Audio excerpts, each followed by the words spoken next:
हरीश रावत जी, बहुत बहुत स्वागत है आपका इंडिया न्यूज़ में। और सबसे पहले तो सवाल मेरा यही है कि देखिए, चुनाव की तारीखों का ऐलान हो चुका है और सबसे पहले मैं ये जानना चाहूँगा कि कितनी तैयारी है आपकी उत्तराखंड में और कितनी उम्मीद है आपको वापसी की।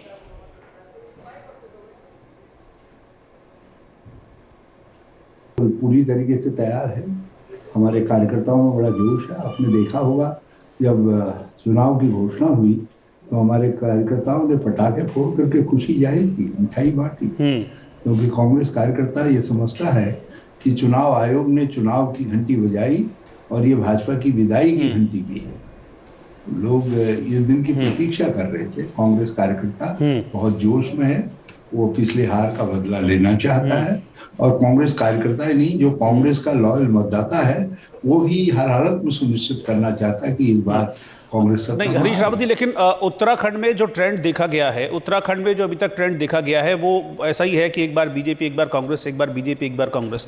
तो ये टेन्योर बीजेपी का था, लेकिन आम आदमी कह रहे हैं कि नहीं, इस बार कांग्रेस नहीं है, इसके बाद इस बार हमको मौका देगी उत्तराखंड की जनता आम आदमी पार्टी को।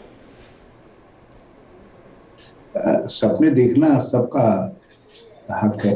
और देखिए, 5 साल यहाँ के उत्तराखंड को समझने, यहाँ के गाढ़ गधेरे दिक्कत, यहाँ की सांस्कृतिक विभिन्नताओं को, भौगोलिक विभिन्नताओं को और दूसरे लोगों के स्वभाव आदि सब चीजों को, जमीनी हकीकतों को समझने के बाद यदि कोई पार्टी क्लेम करे तो उसकी बात समझ में आती है।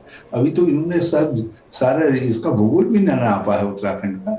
और ये क्या उत्तराखंड वालों को ऐसा समझते हैं कि बिना जांचे परखे, बिना सोचे विचारे इनके हाथ में सत्ता सौंप रही है? तो ये बहुत ही गलत एस्टिमेशन कर रहे हैं और जनता के समझ का अपमान कर रहे हैं। रावत जी, कुछ दिनों पहले इस तरह की खबरें थी कि आपकी आला कमान से नाराजगी है और शायद आप फ्री हैंड चाह रहे होंगे, इस बात को लेकर नाराजगी थी, इस तरह की खबरें थी, इनसे इनकार नहीं किया जा सकता। क्या अब वो नाराजगी दूर हो गई है? नहीं, मेरी कभी नाराजगी रही नहीं। आला कमान तो जो हुक्म हो हम तो उसको हमेशा मानेंगे, लेकिन कुछ व्यवहारिक कठिनाइयां थी वो मैंने सामने रखी। यदि उसको सामने रखना नाराजगी है तो मैं समझता हूँ ऐसी नाराजगी को शुभ समझा जाना चाहिए। क्योंकि हम जीत के रास्ते में जो चीजें, दिक्कतें कल पैदा हो सकती थी, उन्हीं दिक्कतों को तो मैंने बताया। मैंने कहा भाई, आप हमको चेहरा कहते हैं लेकिन सहयोग नहीं मिल पा रहा है, तो सहयोग मिले, सब मिल करके खड़े हों एक साथ और तभी तो लड़ाई लड़ी जाएगी। तो ये सुझाव देना यदि बगावत है तो फिर तो बिल्कुल सब ठीक है। पहले भी ठीक था, कहीं कुछ बात नहीं थी। यदि कोई बात होती, जी कुछ बात होती तो खाली ट्वीट थोड़ी करता। नहीं, बात होती, देखिए, बात होती। बीजेपी तो 60+ का दावा कर रही है। बीजेपी तो कह रही है कि 70 सीटें हैं उत्तराखंड की विधानसभा में, 60 से ज्यादा हम लेके आएंगे।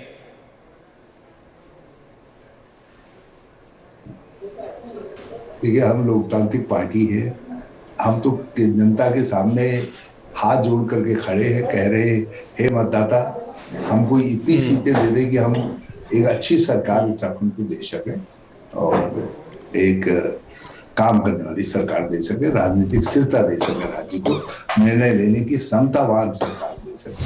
तो ये हमारा आग्रह है। भाजपा घमंड में है, इसलिए वो 60 पार कहती है और जनता धीरे से कह रही है कि हाँ, आपके तुमको बहुत देख लिया, आप करेंगे तड़ी पार। वो 60 पार कह रहे हैं, जनता तड़ी पार कह रही है।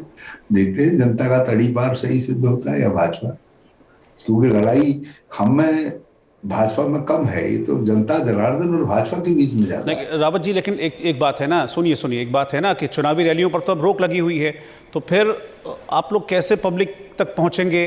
क्या इसके लिए तैयारी है या क्या इसके लिए आपने नया फॉर्मूला कुछ ना कुछ निकाला होगा? कैसे बढ़ेंगे?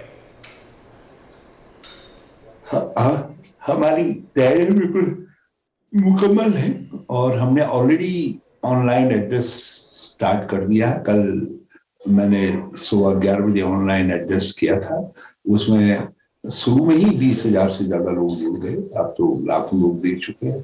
तो लोग, ऐसा नहीं है, कांग्रेस का और कांग्रेस के संवाद का उत्सुकता से प्रतीक्षा कर रहे हैं। थोड़ा सा एक दिक्कत है कि हमारे राज्य के एक बड़े हिस्से में इंटरनेट कनेक्टिविटी नहीं है।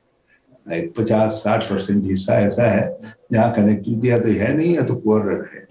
तो वहां के लिए इलेक्शन कमीशन को कुछ सोचना चाहिए, क्योंकि आखिर राजनीतिक दल पॉलिटिकल जनता के सामने नहीं जाएंगे तो उनका मत के देने के लिए मन बनाने में मदद करना हमारा दायित्व है। तो वो दायित्व हम राजनीतिक दल ठीक से निभा सके, उसके लिए कोई प्लेटफॉर्म निकालना चाहिए जो डिजिटल प्लेटफॉर्म के अलावा कोई तरीका और निकालना चाहिए। नहीं रावत जी, देखिए कांग्रेस को ये लग रहा था कि जो देवस्थानम बोर्ड है उसका मुद्दा बनेगा, लेकिन कांग्रेस बीजेपी ने वापस ले लिया वो इशू। तो इससे कुछ नुकसान हुआ, कुछ स्ट्रेटजी में फर्क पड़ेगा आपकी अब बीजेपी के स्टेप के बाद? बिल्कुल नहीं मिलेगा। इतना हुआ कि जो गुस्सा निरंतर चल रहा था वो गुस्सा जो है लोगों ने अब मन में रख लिया, लेकिन देवस्थानम बोर्ड भंग करने का निर्णय लिया, इस बात को लेकर के, गलत डिसीजन को लेकर के लोग जो आक्रोशित थे वो लोग दंडित करेंगे।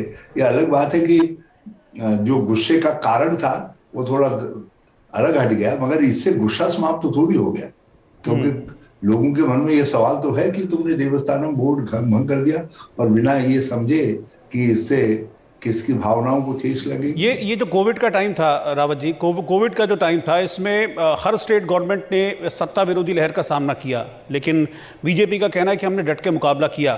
तो क्या इसका कुछ नुकसान आपको होता हुआ दिख रहा है भारतीय जनता पार्टी को?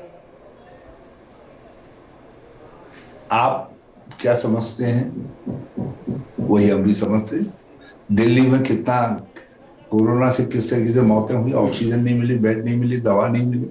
उत्तराखंड में देश में दूसरे नंबर पर सबसे ज्यादा मृत्यु दर थी, जो प्रतिशतवार मृत्यु दर उत्तराखंड में सर्वाधिक थी कोरोना से। तो लोग इसको भूले हैं, लोगों ने अपने प्रियजन खोए हैं, अपने जानने वाले खोए हैं। तो लोगों के मन में एक गुस्सा है भाजपा के प्रति, और वो भाजपा के प्रति गुस्से को चुनाव में निकालेंगे हर हाल। अच्छा, एक चीज़ मुझे बताइए, अभी हाल ही में प्रधानमंत्री नरेंद्र मोदी केदारनाथ आए थे। आपको क्या लगता है कि पीएम का आना बीजेपी के लिए एजेंडा सेट कर गया उत्तराखंड में? देखिए, केदारनाथ जी का आशीर्वाद तो सारे जनता जनार्दन विश्व के साथ, दुनिया के साथ, पूरी मानवता के साथ है। वही तो इस सृष्टि के धारक हैं। मगर भाजपा जैसे जो दुष्ट पार्टियां हैं उनको पनिश करने का काम, दंड देने का काम भी भगवान शिव ही करते हैं। तो हम तो सब लोग भगवान शिव से कह रहे हैं, भगवान प्रसन्न हो और अपना तीसरा नेत्र खोलो, ताकि ये जन विरोधी, गरीब विरोधी, मजदूर, महिला, सबके जो विरोध में, किसानों के विरोध में जो पार्टी खड़ी है भाजपा, उसे लोगों को मुक्ति दिलाओ। अच्छा, मुझे ये बताइए, मुकाबला किससे है? नरेंद्र मोदी से मुकाबला है उत्तराखंड में, पुष्कर सिंह धामी से है, या फिर जैसे डबल इंजन की सरकार कहते हैं तो ऐसे दोनों से भी मुकाबला है? सत्यता ऐसा है कि हमको जनता के विश्वास को जीतने के लिए ही प्रयास करना है। जनता को ये विश्वास होना चाहिए कि कांग्रेस बहुत सीरियसली चुनाव लड़ रही है और पूरी ताकत से लड़ रही है। यदि हम ये विश्वास दिला पाए तो हमारा मुकाबला इनमें से किसी के साथ नहीं रह जाएगा। ये मुकाबले से दोनों पार्टियां बाहर हो जाए। एक हम लोकतांत्रिक दल है, जो दाता दे दे उसको हाथ जोड़ करके प्रणाम करेंगे, कहेंगे धन्यवाद आपने दिया। हमें पूरा विश्वास है कि लोग हमको एक बहुत अच्छा बहुमत देंगे इस बार, ताकि हम। रावत जी, मुझे एक फाइनल क्वेश्चन आपसे पूछ रहा हूं। मुझे बताइए कि कांग्रेस क्या फिगर एक्सपेक्ट कर रही है, क्या आंकड़ा एक्सपेक्ट कर रही है उत्तराखंड में अपने लिए? कॉन्फिडेंट तो बहुत दिख रहे हैं आप।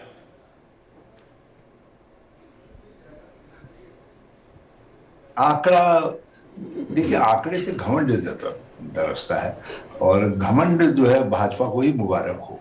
हम तो चाहते हैं हम शालीनता के साथ ही राजनीति में रहें।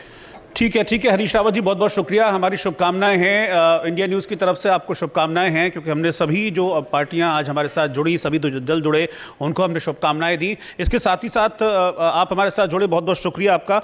For more such videos, subscribe to the NewsX YouTube channel, hit the bell icon.